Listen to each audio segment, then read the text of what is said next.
What's going on, football fans? It's me, J.R. Clark, back with some breaking news. Forgive my voice. I am dealing with the flu, in a sense.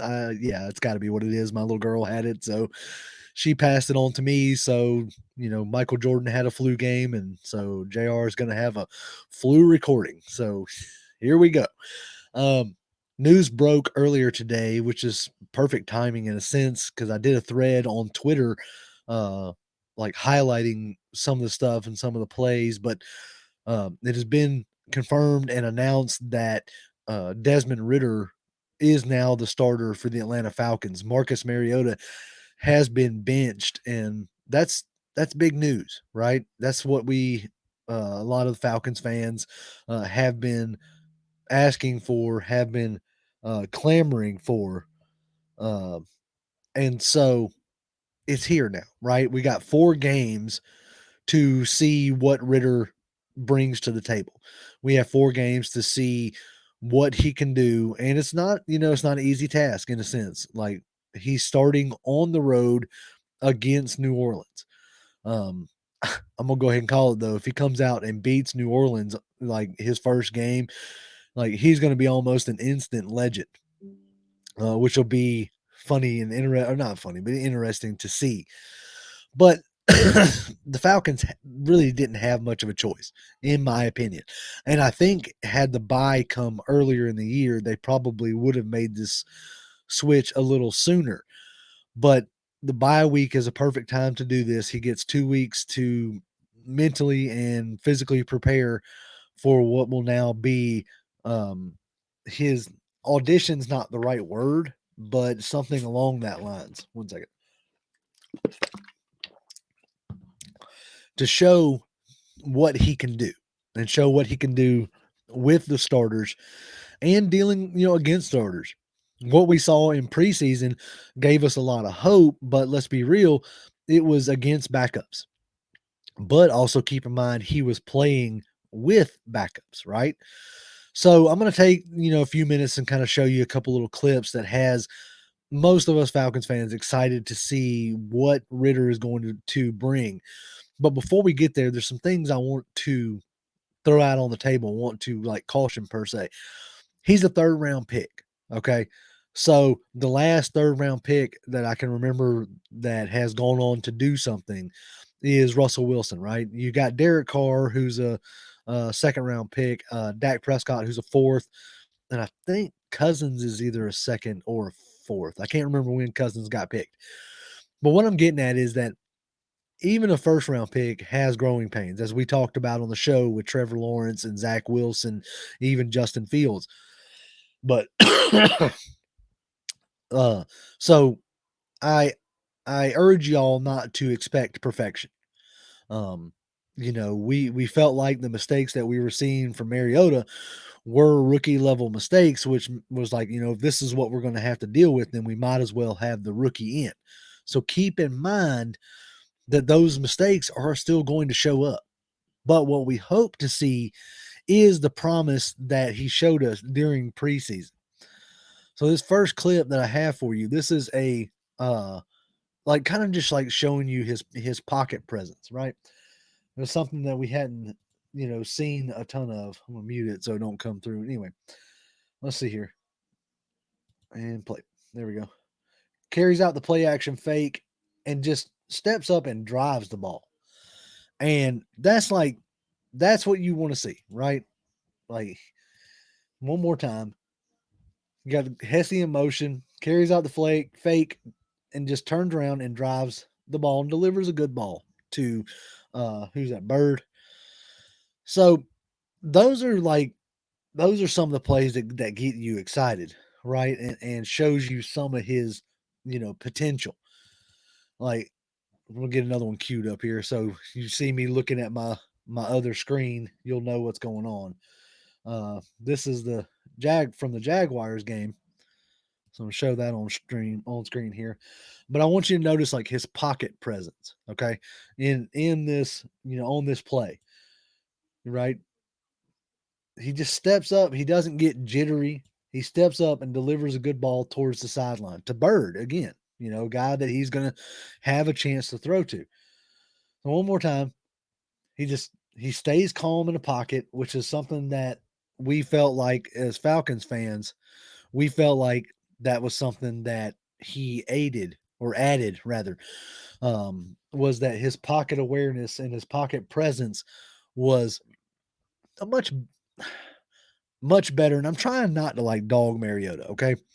I mean, Mariota was going to be a bridge regardless. Once you made the decision to go after Watson and move on from Ryan and you picked up Mariota, like we all pretty much knew that Mariota was going to be a bridge. And like he did okay at times. I'm trying, like I said, trying not to bash him. For all reports, he's a great guy and everybody likes him, but there was definitely like especially these last few games, that the passing game was just absolutely limited with him in there. Like I'm gonna queue up a few more here, as we try to get going. Let's see here. Da, da, da, da, da. All right. Oh, I think I picked the wrong. See if I can get it queued up right, because I don't want to. There we go. Okay. I'm hoping I don't get nabbed for this, but anyway. So it's just the willingness to have those tight window throws. Like he misses there, right? But he threw into basically like a tight window. And that's what you want to see, him having that fearlessness to do so. Steps back, hits his back foot, and then drives it into a tight window. I personally think that like it's hard to see without seeing it from the all 22 angle, which they don't have the all 22 on preseason games. But it would be interesting to see if that was a pass that was catchable, right? Um, but just like it's not all rainbows. It's not like, oh my God, he's going to come in and he's still going to make mistakes. I mean, there's plenty of examples of him missing a guy deep in the Jacksonville game. He missed a bird deep, and then, but one thing that I do find somewhat encouraging is that he missed bird deep, and then later on in the game, towards the end of the half, um, they do something similar, try to take a shot and pick up a chunk play. And in doing so, like he tries to adjust. Now, his adjustment led to an interception, but he tried to make an adjustment to get Darby the ball deep. Okay. So I would rather you miss long than miss short, but I will take the fact that he's trying to make, adjustments on the fly. And that stuff is going to come with experience and with time. I think that once he gets some games under his belt, that he's going to be exactly what Arthur Smith wants and Arthur Smith wanted out of a quarterback. He gives you a lot of the same mobile stuff that Mariota gave you, but I think he does that with a little bit more patience. Okay. He rides with the play a little bit longer. How many times during the season have we been like, if Mariota held on for a half tick more, like then somebody pops open, right? So Ridder seems to hold on just a little bit longer before he takes off running. So I'll be interested to see how that affects. I mean, does that end up equaling more sacks? We have questions about this O line, like what they can actually do and how they can perform.